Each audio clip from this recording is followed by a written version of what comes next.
എല്ലാവർക്കും നമസ്കാരം. ബയോളജിയുടെ രണ്ടാമത് ചാപ്റ്ററായ പാർട്സ് ഓഫ് എവല്യൂഷൻ അല്ലെങ്കിൽ പരിണാമത്തിന്റെ വഴികൾ എന്ന് പറയുന്ന ചാപ്റ്ററിന്റെ പ്രധാനപ്പെട്ട ചോദ്യങ്ങളിലേക്ക് നമുക്ക് കടക്കാം. കഴിഞ്ഞ ക്ലാസ്സുകളിൽ നമുക്ക് നമ്മുടെ ഒന്നാമത് ചാപ്റ്ററിന്റെ പ്രധാനപ്പെട്ട ചോദ്യങ്ങളും അതുപോലെ തന്നെ വരുന്ന ഭാഗങ്ങളും നമ്മൾ ചർച്ച ചെയ്തു. എന്നാൽ ഒന്നാമത്തെ ചാപ്റ്ററിനേക്കാളും കുറച്ചും കൂടെ അത്യാവശ്യം കുറെ കാര്യങ്ങൾ പഠിക്കാനുള്ള ചാപ്റ്ററാണ് ഈ രണ്ടാമത്തെ ചാപ്റ്റർ.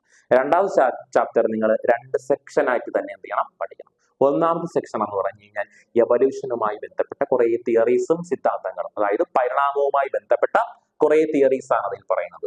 അത് കഴിഞ്ഞതിന് ശേഷം രണ്ടാമതൊരു സെക്ഷൻ എന്ന് പറഞ്ഞാൽ നാഡീ വ്യവസ്ഥയുമായി ബന്ധപ്പെട്ട കുറെ കാര്യങ്ങൾ, നെർവ് സിസ്റ്റവുമായി ബന്ധപ്പെട്ട കാര്യങ്ങൾ. അപ്പോൾ ആ ചാപ്റ്റർ നിങ്ങൾ ഒറ്റ സ്ട്രെച്ചിൽ പഠിക്കാതെ അതിനെ രണ്ട് സെക്ഷൻ ആക്കണം. എന്നിട്ട് വേണം എന്ത് ചെയ്യാനായിട്ട്, അതിനെ പഠിക്കാനായിട്ട്. എന്നാൽ മാത്രമേ നിങ്ങൾക്ക് ആ പാഠത്തിൽ നിന്ന് മാക്സിമം സ്കോർ നേടാനായിട്ട് പറ്റത്തുള്ളൂ. അപ്പോൾ അതിൽ ആദ്യമായിട്ട് നമ്മൾ എവല്യൂഷനുമായി ബന്ധപ്പെട്ട് അതിൽ രണ്ട് സിദ്ധാന്തങ്ങൾ, ആ രണ്ട് സിദ്ധാന്തങ്ങളിൽ ഒരെണ്ണം കമ്പൽസറി ചോദ്യമാണ്.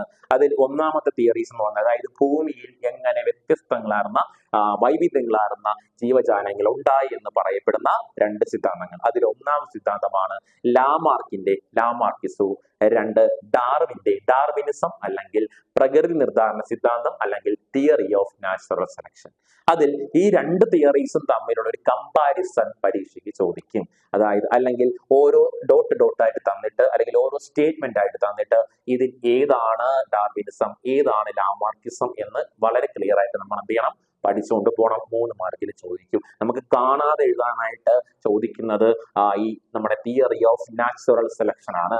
തിയറി ഓഫ് നാച്ചുറൽ സെലക്ഷനിൽ ഓരോ പോയിന്റുകളായിട്ട് ഏറ്റവും അവസാനം പുതിയ ജീവികൾ രൂപാന്തരപ്പെടുന്ന ഘട്ടം വരെ വ്യക്തമായിട്ടും എന്ത് ചെയ്യണം, നോക്കിക്കൊണ്ട് തന്നെ പോണം. ഓക്കെ. അതുപോലെ തന്നെ ഒരു മാർക്കിന്റെ ചോദ്യം, ലാമാർക്കിസം എന്ന് പറയുന്ന സിദ്ധാന്തം എന്തുകൊണ്ട് അംഗീകരിക്കാത്തതിന്റെ കാരണം, അദ്ദേഹം പറഞ്ഞ ഒരു ജീവി ലൈഫ് ടൈമിൽ അച്ചീവ് ചെയ്യുന്ന, അതായത് ഒരു ജീവി അതിന്റെ ജീവിതകാലത്ത് ആർജിച്ചെടുക്കുന്ന സ്വഭാവങ്ങളെ, അക്യൂർ ചെയ്യുന്ന സ്വഭാവങ്ങളെ നമ്മൾ എന്തെന്ന് വിളിച്ചു, അക്യൂർഡ് ക്യാരക്ടർ എന്ന് വിളിച്ചു. ഈ അക്യൂർഡ് ക്യാരക്ടർ അടുത്ത ജനറേഷനിലേക്ക് എന്ത് ചെയ്യും, ട്രാൻസ്മിറ്റ് ചെയ്യും, അടുത്ത തലമുറയിലേക്ക് കൈമാറ്റം ചെയ്യപ്പെടുന്നു എന്ന് ആര് പറഞ്ഞു, നമ്മുടെ ലാമാർക്ക് പറഞ്ഞു. എന്നാൽ പിന്നീട് വന്ന സയന്റിസ്റ്റുകൾ എന്ത് പറഞ്ഞു, these acquired character are not inheritable. ഈ അക്യൂർഡ് ക്യാരക്ടർ എന്ന് പറഞ്ഞാൽ ഈ ആർജിത സ്വഭാവങ്ങൾ എന്ത് ചെയ്യില്ല, ഒരിക്കലും അടുത്ത തലമുറയിലേക്ക് കൈമാറ്റം ചെയ്യപ്പെടുന്നില്ല. അതുകൊണ്ട് എന്ത് ചെയ്തു, ഈ ലാമാർക്കിസം അക്സെപ്റ്റ് ചെയ്തില്ല, റിജക്റ്റ് ആണ് ചെയ്തത്, അംഗീകരിക്കപ്പെട്ടില്ല. അതുപോലെ തന്നെ സാർവത്രികമായിട്ട് ഇപ്പോഴും ഒരു വാല്യൂ ഉള്ള എവല്യൂഷനുമായി ബന്ധപ്പെട്ട ഒരു തിയറി ആയിരുന്നു ഡാർവിനിസം, അതായത് തിയറി ഓഫ് നാച്ചുറൽ സെലക്ഷൻ. അപ്പോൾ തിയറി ഓഫ് നാച്ചുറൽ സെലക്ഷനിലേക്ക് ഡാർവിനെ നയിച്ച കുറെ സാഹചര്യങ്ങൾ ഉണ്ടായിരുന്നു. അതായത് ഒന്നാമത്തെ സാഹചര്യമായിരുന്നു അദ്ദേഹം HMS ബീഗിൾ എന്ന് പറയുന്ന കപ്പലിൽ നിന്നും എങ്ങോട്ടേക്ക് പോയ യാത്ര, നമ്മുടെ ഗാലപ്പഗോസ് ഐലൻഡിലേക്കും മറ്റു കുറെ ദ്വീപസമൂഹങ്ങളിലേക്കും പോയ യാത്ര. അതായിരുന്നു നമ്മുടെ ഡാർവിനെ ഏറ്റവും പ്രധാനമായിട്ട് ഇതിലേക്ക് നയിച്ച സാഹചര്യം. അവിടെ കണ്ട കാഴ്ചകൾ, അവിടുത്തെ ജീവികളുടെ പ്രത്യേകത. അപ്പോൾ ഗാലപ്പഗോസ് ഐലൻഡിൽ കണ്ട ഗാലപ്പഗോസ് ഫിഞ്ചസ്, ഗാലപ്പഗോസ് കുരുവികളുടെ എന്തിന്റെ പ്രത്യേകത, ബീക്സ്, അതായത് ബീക്സ് എന്ന് പറഞ്ഞാൽ എന്താണ്, കൊക്കുകളുടെ പ്രത്യേകത. ആ കൊക്കുകളുടെ പ്രത്യേകത എന്ന് പറഞ്ഞു കഴിഞ്ഞാൽ എന്തായിരുന്നു കൊക്കുകളുടെ പ്രത്യേകത, അവരുടെ കൊക്കുകൾ അക്കോർഡിംഗ് ടു ദെയർ ഹാബിറ്റാറ്റ് അല്ലെങ്കിൽ according to their food habitat, അവരുടെ ആഹാര രീതിക്ക് അനുസരിച്ചുള്ള വ്യത്യസ്തങ്ങളായിരുന്ന കൊക്കുകളായിരുന്നു അവർക്കുണ്ടായിരുന്നത്. അപ്പോൾ ഡാർവിനിസവും അതുപോലെ ലാമാർക്കിസവും വ്യക്തമായിട്ട് കമ്പയർ ചെയ്ത് തന്നെ എന്ത് ചെയ്യണം, പഠിച്ചു പോകണം. അടുത്തതായിട്ട് നമുക്കതിൽ പറയുന്ന പ്രധാനപ്പെട്ട ഒരു ചോദ്യം എന്ന് പറഞ്ഞാൽ, ഈ പരിണാമവുമായി ബന്ധപ്പെട്ട എവല്യൂഷനുമായി ബന്ധപ്പെട്ട 3 തെളിവുകൾ. അതിൽ കൃത്യമായിട്ടും മോളിക്കുലാർ ബയോളജി, അത് കൃത്യമായിട്ടും എന്ത് ചെയ്യണം, പഠിച്ചുകൊണ്ട് പോകണം. രണ്ടാമത് കമ്പാരേറ്റീവ് മോർഫോളജി, അതായത് ആകാര താരതമ്യ പഠനം. മൂന്നാമത്തെ കാര്യം എന്ന് പറഞ്ഞു കഴിഞ്ഞാൽ നമ്മുടെ ഫോസിലുകളുടെ തെളിവുകൾ. അങ്ങനെ 3 കാര്യങ്ങൾ. അപ്പം നമ്മുടെ എവല്യൂഷനുമായി ബന്ധപ്പെട്ട് 3 തെളിവുകൾ എന്ത് ചെയ്യണം, കൃത്യമായിട്ടും പഠിച്ചുകൊണ്ട് പോകണം. അതിൽ 3 എണ്ണത്തിൽ ഏതെങ്കിലും ഒരെണ്ണം പരീക്ഷയ്ക്ക് ഉറപ്പായിട്ടും ചോദിക്കും. പിന്നീട് വരുന്ന അടുത്തൊരു സെക്ഷനാണ് നമ്മുടെ പരിണാമ വൃക്ഷം. അതിൽ നിന്നും കമ്പൽസറി ഒരു 3 മാർക്കിന്റെ ചോദ്യം നിങ്ങൾക്ക് പ്രതീക്ഷിക്കാം. അതായത് നമ്മുടെ മങ്കീസ്, ഏപ്സ് എന്ന് പറഞ്ഞു കഴിഞ്ഞാൽ ആ കുരങ്ങുകൾ, അതുപോലെ തന്നെ നമ്മൾ ഉൾപ്പെടുന്ന മാമൽസ് എന്ന് പറഞ്ഞാൽ സസ്തനികൾ, ഇവരുൾപ്പെടുന്ന ഒരു പൊതു പൂർവികനുണ്ട്, അതായത് ഒരു കോമൺ ആൻസസ്റ്റർ ഉണ്ട്. ഈ കോമൺ ആൻസസ്റ്ററിനെ വിളിക്കുന്ന പേരാണ് പ്രൈമേറ്റ്സ്. ഒന്നും കൂടെ പറഞ്ഞുതരാം. നമ്മൾ ഏപ്സ് എന്ന് പറഞ്ഞു കഴിഞ്ഞാൽ ആൾക്കുരങ്ങന്മാര്, അതുപോലെ തന്നെ മങ്കീസ് കുരങ്ങന്മാര്, അതുപോലെ തന്നെ അടുത്തത് നമ്മൾ വരുന്ന മാമൽസ്, ഹ്യൂമൻസ് ബീങ്സ് വരുന്ന മനുഷ്യർ വരുന്ന സസ്തനികൾ. ഇത്രയും വരുന്ന ആൾക്കാർക്ക് നമുക്ക് എല്ലാവർക്കും ഒരു കോമൺ ആൻസസ്റ്റർ ഉണ്ട്, ഒരു പൊതു പൂർവികനുണ്ട്. പ്രൈമേറ്റ്സ് എന്ന് വിളിക്കും, മറന്നു പോകരുത്. ഈ പ്രൈമേറ്റ്സ് അടുത്ത ഘട്ടത്തിലേക്ക് വരുന്ന ഒരു വിഭാഗമാണ് ആന്ത്രോപോയിഡിയെ. എന്താണ്? ആന്ത്രോപോയിഡിയെ. മറന്നു പോകരുത്. ഇവരെല്ലാവരും ഉൾപ്പെടുന്ന ഒരു വിഭാഗത്തെ വിളിക്കുന്ന പേരാണ് ആന്ത്രോപോയിഡിയെ.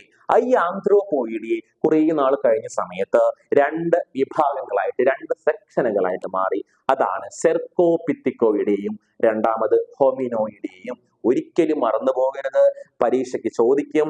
ആന്ത്രോപോയിഡിയുടെ രണ്ട് സബ് വിഭാഗങ്ങൾ ഏതൊക്കെയാണ്? അതായത് ഏതൊക്കെയാണ് സബ് വിഭാഗങ്ങൾ? ഏതൊക്കെയാണ് പറയണം. അതിൽ ഒന്നാമത്തതാണ് ആന്ത്രോപോയിഡിയെയും രണ്ട് ഹോമിനോയിഡിയെയും. ഇനി ആന്ത്രോപോയിഡിയിൽ ആര് മാത്രമേ ഉള്ളൂ? മങ്കീസ് മാത്രം ഉൾപ്പെടുന്ന ഒരു വിഭാഗമാണ് ആന്ത്രോപോയിഡിയെ. അതുപോലെ തന്നെ നമ്മൾ ഉൾപ്പെടുന്ന ആൾക്കുരങ്ങന്മാർ ഉൾപ്പെടുന്ന വിഭാഗമാരും ചോദിച്ചു കഴിഞ്ഞാൽ എന്തെന്ന് എഴുതണം?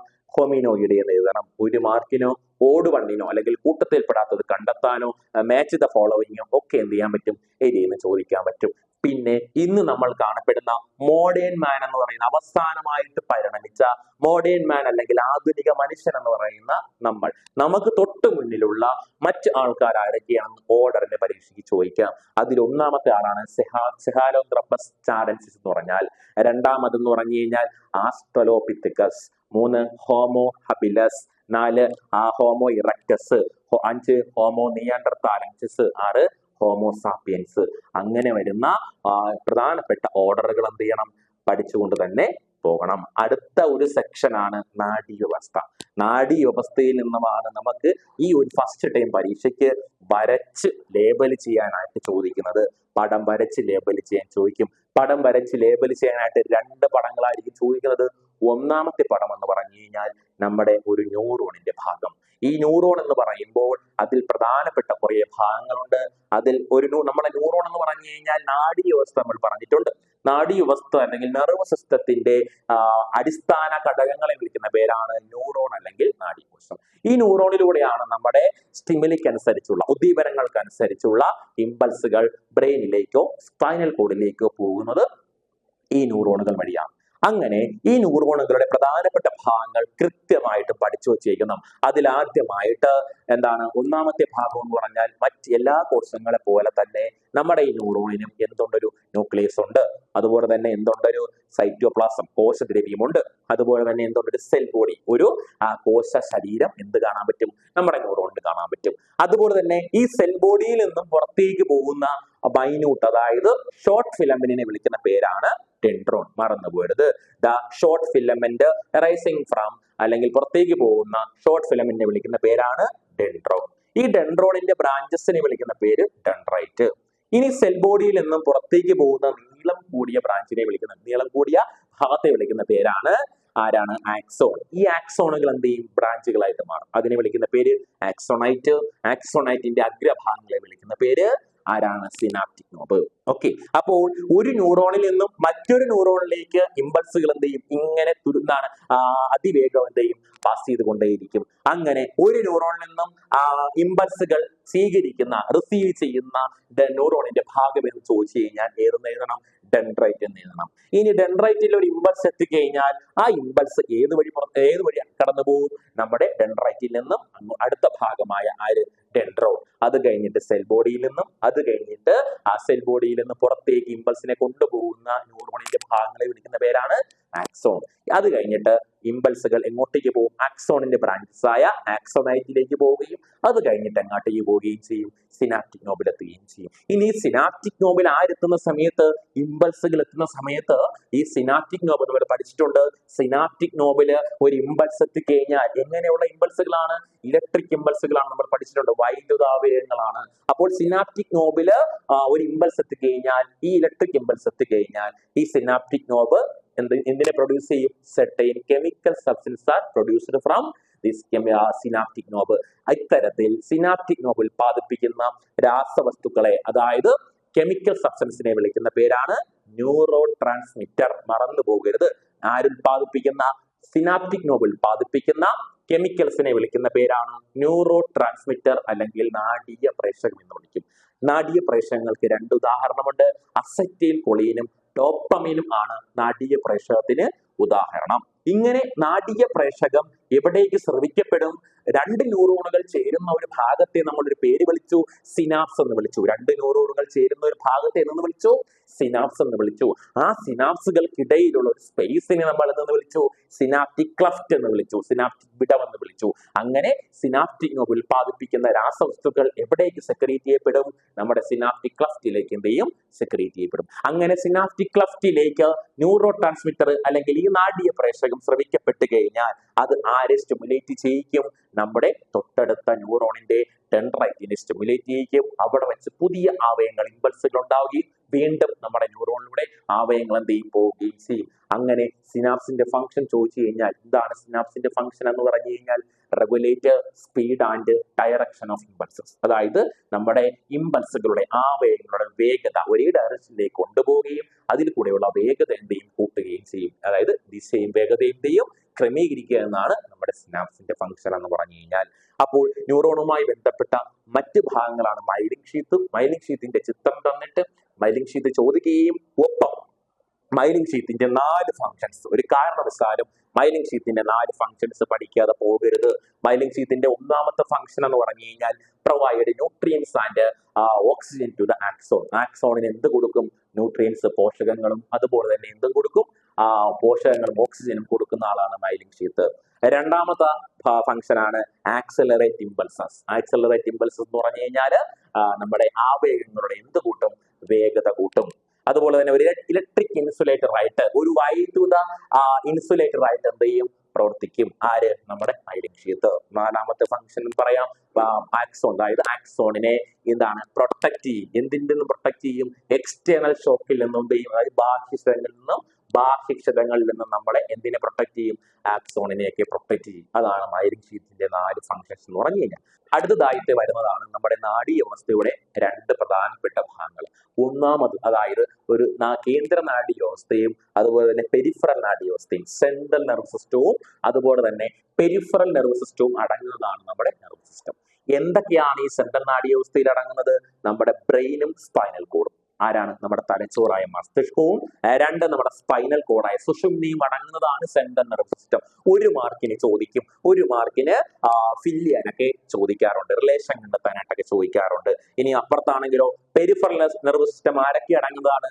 12 pairs of cranial nerve, അതായത് 12 ജോഡി ശിരോനാഡികളും 31 ജോഡി സുഷുമ്ന നാഡികളും സ്പൈനൽ നെർവും അടങ്ങുന്നതാണ് പെരിഫറൽ നെർവ് സിസ്റ്റം. ഇതിൽ ആദ്യമായിട്ട് നിങ്ങൾ പഠിച്ചത് ബ്രെയിനിന്റെയും അതുപോലെ തന്നെ സ്പൈനൽ കോഡിന്റെയും സ്ട്രക്ചർ ആണ്. ബ്രെയിനിന്റെ ഭാഗങ്ങളുണ്ട്, അതുപോലെ തന്നെ സ്പൈനൽ കോഡിന്റെ ഭാഗങ്ങളുണ്ട്. ഇതിൽ 2 ബ്രെയിൻ വരച്ച് തന്നെ, ബ്രെയിനോ അല്ലെങ്കിൽ ന്യൂറോണോ വരച്ച് ലേബൽ ചെയ്യാനായിട്ട് പ്രധാനപ്പെട്ട ഒരു ചോദ്യമാണ്. ഓക്കെ, ബ്രെയിനുമായി ബന്ധപ്പെട്ട് കുറേ കാര്യങ്ങൾ നമ്മൾ പറഞ്ഞിട്ടുണ്ട്. അതായത് ഒരുപാട് ഫങ്ഷൻസുകൾ നിർവഹിക്കുന്ന അല്ലെങ്കിൽ നമ്മുടെ ശരീരത്തെയും മുഴുവനായിട്ട് നിയന്ത്രിക്കുന്ന ഒരാൾ തന്നെയാണ് ആര്? ബ്രെയിൻ എന്ന് പറയുന്നത്. അപ്പോൾ ബ്രെയിനെ കവർ ചെയ്തുകൊണ്ട് 3 ലെയർഡ് മെംബ്രെയിൻ ആയിട്ടുള്ള മെനിഞ്ചസ് എന്ന് പറയുന്ന ഒരു സ്ഥലപാളി ഉണ്ടെന്നും മെനിഞ്ചസിനുള്ളിൽ കാണപ്പെടുന്ന ദ്രാവക പദാർത്ഥത്തെ വിളിക്കുന്നത് സെറിബ്രോസ്പൈനൽ ദ്രവം എന്ന് പറഞ്ഞിട്ടുണ്ട്. ഇനി തലച്ചോറിനകത്തെ മെനിഞ്ചസിനുള്ളിൽ കാണപ്പെടുന്ന സെറിബ്രോസ്പൈനൽ ദ്രവത്തിന്റെ ധർമ്മങ്ങൾ പരീക്ഷയ്ക്ക് ചോദിക്കും. അത് 3 ഉണ്ട്. ആ 3 എന്ത് ചെയ്യണം? കൃത്യമായിട്ടും പഠിച്ചുകൊണ്ട് പോകണം. അതായത് നമ്മുടെ തലച്ചോറിന്റെ മസ്തിഷ്ക കലകൾക്ക്, ബ്രെയിൻ ടിഷ്യൂസിന് ഓക്സിജനും അതുപോലെ തന്നെ ന്യൂട്രിയൻസും എത്തിച്ചു കൊടുക്കുക. അതുപോലെ തന്നെ ബ്രെയിനിന്റെ അകത്തുള്ള പ്രഷർ മെയിൻറ്റെയിൻ ചെയ്യുക, പ്രഷർ മർദ്ദം ക്രമീകരിക്കുക, തലച്ചോറിനെ എക്സ്റ്റേണൽ ഷോക്കിൽ നിന്നും സംരക്ഷിക്കുക, പ്രൊട്ടക്ട് ചെയ്യുക എന്നൊക്കെയാണ് ആരുടെ ഫങ്ഷൻസ്? Cerebrospinal ദ്രവത്തിന്റെ functions. ഇനി നമ്മുടെ ബ്രെയിൻ എടുക്കുന്ന സമയത്ത് ഏറ്റവും വലിയ തലച്ചോറിന്റെ ഏറ്റവും വലിയ ഭാഗമാണ് സെറിബ്രം. ഏറ്റവും വലിയ ഏറ്റവും വലിയ 2ാമത്തെ ഭാഗമാണ് സെറിബെല്ലം. ഓക്കെ, അപ്പോൾ ഓരോ ഭാഗങ്ങളും എവിടെയാണെന്ന് നോക്കുകയും അതിന് കൃത്യമായിട്ടുള്ള ഫംഗ്ഷനുകൾ പഠിച്ചുകൊണ്ട് പോവുകയും, അപ്പോൾ ഡയറക്റ്റ് ഒരു ചോദ്യം ചോദിക്കത്തില്ല തലാമസ് ലേബൽ ചെയ്യുക, സെറിബ്രം ലേബൽ ചെയ്യുക, മെഡുല്ല ഒബ്ലാങ്കേറ്റ ലേബൽ ചെയ്യുക, അങ്ങനെയുള്ള കാര്യങ്ങളായിരിക്കില്ല ചോദിക്കുന്നത്. ഫോർ എക്സാമ്പിൾ എന്താണ്? Control involuntary movements like heart beat and breathing. Heart beat, ശ്വസനം എന്നിവ തുടങ്ങിയിട്ടുള്ള അനൈച്ഛിക പ്രവർത്തനങ്ങളെ കൺട്രോൾ ചെയ്യുന്ന ആരെന്ന് ചോദിച്ചു കഴിഞ്ഞാൽ എന്ത് ലേബൽ ചെയ്യണം? മെഡില്ല ഒബ്ലങ്കേറ്റ. അതുപോലെ തന്നെ നമ്മുടെ വോളണ്ടറി മൂവ്മെന്റിനെ കൺട്രോൾ ചെയ്യുന്ന ആരെന്ന് ചോദിച്ചു കഴിഞ്ഞാൽ ആരെ ലേബൽ ചെയ്യണം? സെറിബ്രത്തെ ലേബൽ ചെയ്യണം. ഇനി നമ്മുടെ ഹോമിയോസ്റ്റാസിനെ കൺട്രോൾ ചെയ്യുന്നത് അല്ലെങ്കിൽ ആന്തര സമസ്ഥിതി പാലനം, നമ്മുടെ ശരീരത്തിനകത്ത് നടക്കുന്ന ഒട്ടുമിക്ക കാര്യങ്ങളും കൺട്രോൾ ചെയ്യുന്നത് ആര് തന്നെയാണ്? ഹൈപ്പോ തലാമസ് ആണ്. അങ്ങനെ ബ്രെയിനിന്റെ ഓരോ ഭാഗങ്ങളും കൃത്യമായിട്ടും ഫംഗ്ഷനുകൾ എന്ത് ചെയ്യണം? പഠിച്ചു കൊണ്ടുപോകണം. ഒരു ഫംഗ്ഷൻ കേട്ട് കഴിഞ്ഞാൽ അത് ഏത് പാർട്സ് ആണ് നമുക്ക് എന്ത് ചെയ്യണം? മനസ്സിലാക്കാൻ പറ്റണം. അടുത്തതായിട്ട് വരുന്നത് സ്പൈനൽ കോഡിന്റെ ചിത്രം പരീക്ഷയ്ക്ക് തന്നിട്ട് പിക്ചർ തന്നിട്ട് അതിൽ നിന്നും ABCD ചോദ്യങ്ങൾ ഉണ്ടാവാം. അപ്പോൾ സ്പൈനൽ കോഡിന് എവിടെയാണ് കാണപ്പെടുന്നത്? Protected inside the vertebral column. Vertebral column എന്ന് പറഞ്ഞാൽ ആരാണ്? നട്ടലിനകത്ത് സംരക്ഷിക്കപ്പെട്ടിരിക്കുന്ന മെഡില്ല ഒബ്ലങ്കേറ്റയുടെ തുടർച്ചയായിട്ടുള്ള ഭാഗമാണ് ആര്? നമ്മുടെ സ്പൈനൽ കോഡ്. സ്പൈനൽ കോഡിനെ സെക്ഷൻ ചെയ്ത ചിത്രം നിങ്ങളുടെ പുസ്തകത്തിലുണ്ട്. അങ്ങനെ സെക്ഷൻ ചെയ്യുന്ന സമയത്ത് മുകളിലുള്ളത് ഡോർസൽ റൂട്ട്, താഴെയുള്ളത് വെൻട്രൽ റൂട്ട്. മാറിപ്പോകരുത്, ഈ രണ്ട് കാര്യങ്ങൾ മറന്നുപോകരുത്. മുകളിലുള്ളത് ഡോർസൽ റൂട്ടും താഴെയുള്ളത് വെൻട്രൽ റൂട്ടും. ഡോർസൽ റൂട്ട് വഴി നമ്മുടെ സെൻസറി ഇമ്പൾസുകൾ സ്പൈനൽ കോഡിലേക്ക് കടന്നു വരുന്നത് ആര് വഴിയാണ്? ഈ ഡോർസൽ റൂട്ടിലൂടെയാണ്. ഇനി മോട്ടോർ ഇമ്പൾസുകൾ, പ്രേരക അവയവങ്ങൾ സ്പൈനൽ കോഡിൽ നിന്ന് പുറത്തേക്ക് പോകുന്നത് ആര് വഴിയാണ്? നമ്മുടെ വെൻട്രൽ റൂട്ട് വഴിയാണ്. ഇനി നമ്മുടെ സ്പൈനൽ കോഡിനെയും ആര് കൊണ്ട് കവർ ചെയ്തിട്ടുണ്ട്? മെനിഞ്ചസ് കൊണ്ട്. അതായത് നമ്മുടെ ബ്രെയിനിനെ കവർ ചെയ്യുന്നത് പോലെ തന്നെ നമ്മുടെ മെനിഞ്ചസ് കൊണ്ട് ആരെയും കവർ ചെയ്തിട്ടുണ്ട്? സ്പൈനൽ കോഡിനെ കവർ ചെയ്ത് വെച്ചിട്ടുണ്ട്. അതുപോലെ തന്നെ ഒരു ദ്രാവകം കാണപ്പെടുന്നുണ്ട്. എവിടെയാണ്? നമ്മുടെ സെൻട്രൽ കനാലില് CSF എന്ന് പറയുന്ന സെറിബ്രോ സ്പൈനൽ ദ്രവം, തലച്ചോറിലെ പോലെ തന്നെയുള്ള ഒരു ദ്രാവകം എവിടെയാണ്? സെൻട്രൽ കനാലിലാണ് സ്പൈനൽ കോഡിൽ കാണപ്പെടുന്നത്. ഓക്കെ, അതാണ് നമ്മുടെ സ്പൈനൽ കോഡിന്റെ കാര്യങ്ങൾ. ഇനി അടുത്ത കാര്യം എന്ന് പറഞ്ഞു കഴിഞ്ഞാൽ 3 തരത്തിലുള്ള നെർവുകൾ കൃത്യമായിട്ട് പഠിച്ചുകൊണ്ട് പോകണം. Sensory nerve, motor nerve, mixed nerve. ഇതെങ്ങനെ ഫോം ചെയ്യുന്നു? ഇവരുടെ ഫംഗ്ഷൻ കൃത്യമായിട്ട് എന്ത് ചെയ്യണം?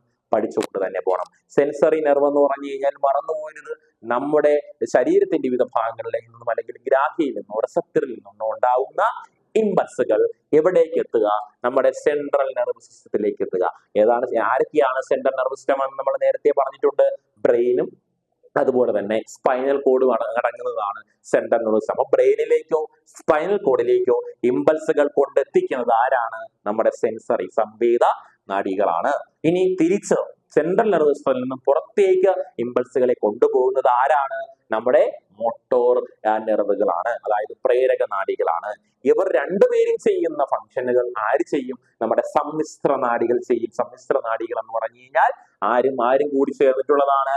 മോട്ടോർ നെർവ് ഫൈബേഴ്സും അതുപോലെ തന്നെ സെൻസറി നെർവ് ഫൈബേഴ്സും കൂടി ചേർന്നിട്ടുള്ള സംവേദ നാഡി തന്തുക്കളും പ്രേരക നാഡി തന്തുക്കളും കൂടി ചേർന്നിട്ടുള്ള ആളാണ് ആരെന്ന് പറഞ്ഞു കഴിഞ്ഞാൽ നമ്മുടെ സമ്മിശ്ര നാഡി. അപ്പോൾ ഈ സമ്മിശ്ര നാഡി എന്ത് ചെയ്യും? സെൻട്രൽ നെർവ് സിസ്റ്റത്തിലേക്കും ഇമ്പൾസിനെ കൊണ്ടുപോകും, കേന്ദ്ര നാഡി വ്യവസ്ഥയിലേക്കും ഇമ്പൾസിനെ കൊണ്ടുപോകും. അവിടെ തിരിച്ചെന്തെയും കൊണ്ടുവരികയും എന്തെയും ചെയ്യുന്ന ആളാണ് ആര്? സമ്മിശ്ര നാഡി അല്ലെങ്കിൽ മിക്സഡ് നെർവ് എന്ന് പറഞ്ഞു കഴിഞ്ഞാൽ. പിന്നെ അടുത്ത ഒരു പ്രധാനപ്പെട്ട ഭാഗം എന്ന് പറഞ്ഞു കഴിഞ്ഞാൽ റിഫ്ലക്സ് പ്രവർത്തനങ്ങൾ തന്നെയാണ്. റിഫ്ലക്സ് പ്രവർത്തനത്തിൽ നിന്നും പടം വഴി, ചിത്രം വഴി ഒരു ചോദ്യങ്ങൾ ഉണ്ടാവാം. അതിൽ ഏറ്റവും പ്രധാനപ്പെട്ട ചോദിക്കാൻ സാധ്യതയുള്ള ചോദ്യമാണ് റിഫ്ലക്സ് ആർക്ക് രൂപീകരിക്കാൻ ചോദിക്കും. അപ്പോൾ ഒരു റിഫ്ലക്സ് ആർക്കിൽ ആരൊക്കെയുണ്ട്? റിഫ്ലക്സ് ആർക്ക് എന്ന് പറഞ്ഞു കഴിഞ്ഞാൽ ഒരു റിഫ്ലക്സ് ആക്ഷനിലെ ഇമ്പൾസിന്റെ പാത്വേ, സഞ്ചാര പാതയെ വിളിക്കുന്ന പേരാണ് റിഫ്ലക്സ് ആർക്ക് എന്ന് പറഞ്ഞു കഴിഞ്ഞാൽ. എന്താണ് റിഫ്ലക്സ് ആക്ഷൻസ് ചോദിച്ചു കഴിഞ്ഞാൽ എന്താണ് റിഫ്ലക്സ് ആക്ഷൻസ്? നമ്മുടെ ഇൻവോളണ്ടറി ആക്ഷൻസ് ആണ്. അതായത് ആകസ്മികമായിട്ട് സഡൻ ആയിട്ടുണ്ടാകുന്നതാണ്, പെട്ടെന്നുണ്ടാകുന്നതും അതുപോലെ തന്നെ ആകസ്മികമാണ്, ഇൻവോളണ്ടറി ആണ്, അനിയന്ത്രിതമായിട്ട് അല്ലെങ്കിൽ നിയന്ത്രിക്കാൻ പറ്റാത്ത റിഫ്ലക്സ് പ്രവർത്തനങ്ങളാണ് എന്ന് പറഞ്ഞു കഴിഞ്ഞാല്. നമ്മുടെ കാലിൽ ഒരു മുള്ളു കൊള്ളുന്ന സമയത്ത് കാല് പിൻവലിക്കുന്നത്, അതുപോലെ തന്നെ കയ്യിൽ ഒരു ഹോട്ട് ഒബ്ജക്റ്റ് വരുന്ന സമയത്ത്, ചൂടുള്ള വസ്തുക്കൾ നമ്മൾ കൈ കൊണ്ടുപോകുന്ന സമയത്ത് കൈ പിൻവലിക്കുന്നത്, നമ്മുടെ കണ്ണിലേക്ക് ഒരു ബ്രൈറ്റ് ആയിട്ടുള്ള പ്രകാശമോ കണ്ണിലേക്ക് ഇൻസെക്റ്റോ എന്തെങ്കിലും കയറി വരുന്ന സമയത്ത് കണ്ണ് ചിമ്മുന്നത്, ഇതൊക്കെ എന്തിന് എക്സാമ്പിൾ ആണ്? റിഫ്ലക്സ് ആക്ഷൻ എക്സാമ്പിൾ ആണ്. ഒട്ടുമിക്ക എല്ലാ റിഫ്ലക്സ് ആക്ഷൻസും ആരുടെ കൺട്രോളിലാണ് നടക്കുന്നത്? നമ്മുടെ സ്പൈനൽ കോഡിന്റെ കൺട്രോളിലാണ് നടക്കുന്നത്, അതായത് സുഷുമ്നയുടെ കൺട്രോളിൽ നടക്കുന്നത്. ഇനി ബാക്കി കുറച്ചൊക്കെ ആരുടെ കൺട്രോളിൽ നടക്കും? സെറിബ്രത്തിന്റെ കൺട്രോളിലും എന്ത് ചെയ്യും? നടക്കും. ഇതിൽ റിഫ്ലക്സ് ആർക്ക് രൂപീകരിക്കാൻ പറഞ്ഞു കഴിഞ്ഞാൽ അതിൽ ആദ്യം വരുന്നതാണ് നമ്മുടെ റിസപ്റ്റേഴ്സ്. ഓക്കെ, സ്റ്റിമുലിക്ക് അനുസരിച്ച് ആ സ്റ്റിമുലിയെ ആര് റിസീവ് ചെയ്യും? റിസപ്റ്റർ റിസീവ് ചെയ്യും, ഗ്രാഹി റിസീവ് ചെയ്യും. അത് കഴിഞ്ഞിട്ട് ഈ ഗ്രാഹിയിൽ നിന്നുള്ള ഇമ്പൾസുകൾ എവിടെ വഴി എത്തിക്കും? നമ്മുടെ സെൻസറി ന്യൂറോണുകൾ എവിടെ എത്തിക്കും? ഇന്റർ ന്യൂറോണിൽ എത്തിക്കും. അവിടെ ഒരു പ്രധാനപ്പെട്ട ഒരു ഭാഗമാണ് ഇന്റർ ന്യൂറോൺ. ഇന്റർ ന്യൂറോൺ എവിടെയാ കാണപ്പെടുന്നത്? ഇവര് നമ്മുടെ സ്പൈനൽ കോഡിലാണ് കാണപ്പെടുന്നത്. സ്പൈനൽ കോഡിൽ കാണപ്പെടുന്ന സെൻസറി ന്യൂറോണിനെയും ഒപ്പം മോട്ടോർ ന്യൂറോണിനെയും സംവേദനാഡിയെയും പ്രേരക നാഡിയെയും തമ്മിൽ കണക്ട് ചെയ്യുന്ന ന്യൂറോണുകളെ വിളിക്കുന്ന പേരാണ് ഇന്റർ ന്യൂറോണുകൾ. ഈ ഇന്റർ ന്യൂറോണുകൾ എന്താ ചെയ്യുന്നത്? നമ്മുടെ സംവേദ ആവയവങ്ങൾക്കനുസരിച്ച് സെൻസറി ഇമ്പൾസുകൾക്ക് അനുസരിച്ചുള്ള ക്വിക്ക് റെസ്പോൺസുകൾ ജനറേറ്റ് ചെയ്യുന്ന ആരാണ്? ഈ ഇന്റർ ന്യൂറോണുകളാണ്. അതുപോലെ തന്നെ ഇന്റർ ന്യൂറോണുകൾ വഴി ഇമ്പൾസുകൾ എവിടെ എത്തും? മോട്ടോർ ന്യൂറോണിൽ എത്തുകയും ഒപ്പം ആ മോട്ടോർ ന്യൂറോൺ വഴി പ്രേരക നാഡി വഴി ആവേഗങ്ങൾ എവിടെ എത്തുകയും ചെയ്യും? നമ്മുടെ റിലേറ്റഡ് ആയിട്ടുള്ള അല്ലെങ്കിൽ ബന്ധപ്പെട്ട പേശികളിലേക്ക് എത്തുകയും ചെയ്യും. എങ്ങനെ നമുക്കൊരു റിഫ്ലക്സ് ആർക്ക് ചിത്രീകരിക്കാം? അതിൽ ആദ്യത്തെ ഫ്ലോ ചാർട്ട് ആയിട്ട് പരീക്ഷയിൽ ചോദിക്കും അല്ലെങ്കിൽ ഫില്ല് ചെയ്യാൻ ചോദിക്കും. അതിൽ ആദ്യത്തെ ആളാണ് ആര്? സ്റ്റിമുലൈ അല്ലെങ്കിൽ ഉദ്ദീപനം. രണ്ടാമത് ഗ്രാഹി റിസപ്റ്റർ. 3 സംവേദനാഡി സെൻസറി ന്യൂറോൺ. അടുത്തതായിട്ട് ഇന്റർ ന്യൂറോൺ. അടുത്തത് നമ്മുടെ ഇന്റർ ന്യൂറോൺ കഴിഞ്ഞിട്ട് പ്രേരക നാഡി മോട്ടോർ ന്യൂറോൺ കഴിഞ്ഞിട്ട് റിലേറ്റഡ് മസിൽസ് അതായത് ബന്ധപ്പെട്ട പേശികൾ. ഇത്രയും കാര്യങ്ങളാണ് ഒരു റിഫ്ലക്സ് ആർക്കിൽ ഉണ്ടാവുന്നത്. അപ്പോൾ അത് കൃത്യമായിട്ട് എന്ത് ചെയ്യണം? പഠിച്ചുകൊണ്ട് പോകണം. ഇനി ഏറ്റവും പ്രധാനപ്പെട്ട അടുത്ത 3 മാർക്കിന്റെ ചോദ്യമാണ് നമ്മുടെ പെരിഫറൽ നെർവ് സിസ്റ്റത്തോട് ചേർന്ന് പ്രവർത്തിക്കുന്ന മറ്റൊരു സിസ്റ്റമാണ് ഓട്ടോണോമസ് നെർവ് സിസ്റ്റം അല്ലെങ്കിൽ സ്വതന്ത്ര നാഡീവ്യവസ്ഥ. ഈ സ്വതന്ത്ര നാഡീവ്യവസ്ഥ നമ്മുടെ അൺകോൺഷ്യസ് ആയിട്ടുള്ള അല്ലെങ്കിൽ നമ്മുടെ ബോധതലത്തിന് വെളിയിൽ നിന്നുള്ള പ്രവർത്തനങ്ങളെ എന്ത് ചെയ്യും? നിയന്ത്രിക്കും. പെട്ടെന്ന് ഏതെങ്കിലും കാര്യത്തിനോട് നമ്മൾ പ്രതികരിക്കുക അല്ലെങ്കിൽ പേടിക്കുക അങ്ങനെയുള്ള സന്ദർഭം വരുന്ന സമയത്ത് നമ്മുടെ ശരീരത്തിൽ പ്രവർത്തിക്കുന്ന ഒരു സിസ്റ്റമാണ് ഏത്? ഓട്ടോണോമസ് അല്ലെങ്കിൽ സ്വതന്ത്ര നാഡീവ്യവസ്ഥ. സ്വതന്ത്ര നാഡീവ്യവസ്ഥ സിമ്പത്തറ്റിക് സിസ്റ്റം എന്നും പാരാസിമ്പത്തറ്റിക് അവസ്ഥയെന്നും രണ്ടായി ക്ലാസിഫൈ ചെയ്തിട്ടുണ്ട്. അപ്പോൾ എക്സാമിന് നമ്മുടെ ഓരോ അവയവങ്ങളിലും നമ്മൾ പേടിക്കുന്ന ഒരു സാഹചര്യം വരുമ്പോൾ ഏത് സിസ്റ്റം പ്രവർത്തിക്കും? സിമ്പത്തറ്റിക് സിസ്റ്റം പ്രവർത്തിക്കും. അപ്പോൾ നമ്മൾ പേടിക്കുന്ന സമയത്തുള്ള പ്രവർത്തനങ്ങളെ കൺട്രോൾ ചെയ്യുന്നത് നമ്മുടെ സിമ്പത്തറ്റിക് സിസ്റ്റമാണ്. അത് കഴിഞ്ഞ് നമ്മളെ റിലാക്സ് ആവാൻ സഹായിക്കുന്നത് ആരാണ്? പാരാസിമ്പത്തറ്റിക് ആണ്. അത് മറന്നു പോകരുത്. നമ്മുടെ ഓരോ ഭാഗങ്ങളും അവയവങ്ങളിൽ നിങ്ങളുടെ ടെക്സ്റ്റിൽ ഒരു ടേബിൾ ഉണ്ട്. ആ ടേബിളിൽ ഒന്നാമത്തെ കോളത്തിൽ ഓർഗൻ എന്നും രണ്ടാമത്തെ കോളത്തിൽ സിമ്പത്തറ്റിക് അവസ്ഥ, മൂന്നാമത്തെ കോളത്തിൽ പാരാസിമ്പത്തറ്റിക്. അതിൽ ഓരോ ഓർഗനിലും പേടിക്കുന്ന സമയത്തും പേടിക്കാത്ത സമയത്ത് അതായത് റിലാക്സ് ചെയ്യുന്ന സമയത്തും നടക്കുന്ന ചേഞ്ചസ് എന്ത് ചെയ്യണം? അതിൽ നിന്ന് നമുക്ക് എടുത്തെഴുതാനായിട്ട് പറ്റും. അത് ഒരു കാരണവശാലും എന്ത് ചെയ്യാൻ പാടില്ല? മറക്കാൻ പാടില്ല. ഇത്തരത്തിൽ രണ്ടാമത്തെ ചാപ്റ്ററിൽ നിന്നും നമുക്ക് പ്രധാനപ്പെട്ട ഇത്രയും ചോദ്യങ്ങൾ നമുക്ക് എന്ത് ചെയ്യാം? പ്രതീക്ഷിക്കാം. അതായത് ആദ്യം എവല്യൂഷനുമായി ബന്ധപ്പെട്ട ഡാർവിനിസം, ലാമാർക്കിസം തമ്മിലുള്ള കമ്പാരിസൺ, അതുപോലെ തന്നെ നമുക്ക് ഇതിന്റെ ഇടയ്ക്ക് വരുന്ന ഒരു തെളിവുകൾ, എവല്യൂഷനുമായി ബന്ധപ്പെട്ട തെളിവുകളുണ്ട്. അതുപോലെ തന്നെ നമുക്ക് പരിണാമ വൃക്ഷം എവല്യൂഷണറി ട്രീ ഉണ്ട്. അത് നമുക്ക് സെർക്കോപിത്തിക്കോയുടെ, ഹൊമിനോയുടെ അവരുടെ വിഭാഗങ്ങൾ അങ്ങനെയുള്ള കാര്യങ്ങൾ എന്ത് ചെയ്യാം? എക്സാമിന് ചോദിക്കാം. എവല്യൂഷനുമായി ബന്ധപ്പെട്ട കാര്യങ്ങൾ. അതുപോലെ ന്യൂറോണിൽ നിന്നും പടം വരയ്ക്കാനായിട്ട് ചിത്രം വരച്ച് ലേബൽ ചെയ്യാൻ വേണ്ടിയിട്ട് ഒന്നുകിൽ ന്യൂറോണോ അല്ലെങ്കിൽ ബ്രെയിനോ, ഇത് രണ്ടെണ്ണത്തിൽ ഏതെങ്കിലും ഒരെണ്ണം നിങ്ങൾക്ക് വരച്ച് അടയാളപ്പെടുത്താനായിട്ട് കമ്പൽസറി ഒരു ചോദ്യം ചോദിക്കും. അപ്പോൾ അത് രണ്ടും നിങ്ങൾക്ക് അറിയണമെങ്കിൽ, നിങ്ങൾക്ക് ഫുൾ മാർക്ക് കിട്ടണമെങ്കിൽ അതിന്റെ ഫങ്ഷൻസ് ഉൾപ്പെടെ എന്ത് ചെയ്യണം? പഠിച്ചുകൊണ്ട് തന്നെ പോകണം. പിന്നെ ഇതിൽ നിന്ന് വരുന്ന മറ്റൊരു ചോദ്യമാണ് സിമ്പത്തറ്റിക്, പാരാസിമ്പത്തറ്റിക് സിസ്റ്റവും അവിടെ നടക്കുന്ന ഓർഗൻസിൽ വരുന്ന ചേഞ്ചസ്. പിന്നെ റിഫ്ലക്സ് ആക്ഷൻസ്, അതുപോലെ തന്നെ റിഫ്ലക്സ് പ്രവർത്തനം, അതുപോലെ തന്നെ അടുത്തതായിട്ട് വരുന്നത് നമ്മുടെ ഏതാണ്? ഓരോ നെർവുകൾ, ഓരോ ന്യൂറോണുകളുടെ ഫംഗ്ഷനുകൾ മാറിപ്പോകാതെ എന്ത് ചെയ്യണം? പഠിച്ചു വയ്ക്കണം. സെൻസറി, മോട്ടോ, മിക്സർ, സംവേദനാഡി, പ്രേരക നാഡി, അതുപോലെ തന്നെ സമ്മിശ്ര നാഡി. ഇത്തരത്തിൽ നമ്മുടെ ഈ 2 ചാപ്റ്ററിൽ നിന്നും നിങ്ങൾക്ക് മാക്സിമം സ്കോർ എന്ത് ചെയ്യാൻ പറ്റും? വാങ്ങാനായിട്ട് കഴിയണം. അത് ചോദ്യം വായിച്ച് മനസ്സിലാക്കി തന്നെ എന്ത് ചെയ്യണം? ഓരോ ചോദ്യങ്ങളും ഉത്തരം എഴുതാനായിട്ട് ശ്രമിക്കണം. എല്ലാവർക്കും 40 മാർക്കിനാണ്. അതിൽ നിങ്ങൾക്ക് എന്തായാലും A+നുള്ള ചോദ്യങ്ങൾ കമ്പൽസറി നമ്മൾ ഈ പറഞ്ഞ ഭാഗത്തിൽ നിന്ന് കിട്ടും. വ്യക്തമായിട്ട് എന്ത് ചെയ്യണം? ഈ 2 പാഠങ്ങളും കൃത്യമായിട്ടും പല കാര്യങ്ങളും നമുക്ക് കാണാതെ പഠിച്ചു കഴിഞ്ഞാൽ നമുക്ക് പെട്ടെന്ന് മറന്നു പോകും. മനസ്സിലാക്കി തന്നെ എന്ത് ചെയ്യണം? നമ്മൾ പഠിച്ചു തന്നെ പോകണം. അപ്പോൾ എല്ലാവർക്കും ഫസ്റ്റ് ടൈം പരീക്ഷയ്ക്ക് എല്ലാവർക്കും നല്ല ഒരു പെർഫോമൻസ് കാഴ്ചവെക്കാൻ പറ്റട്ടെ എന്ന് എല്ലാവർക്കും ആശംസിക്കുന്നു. Thank you.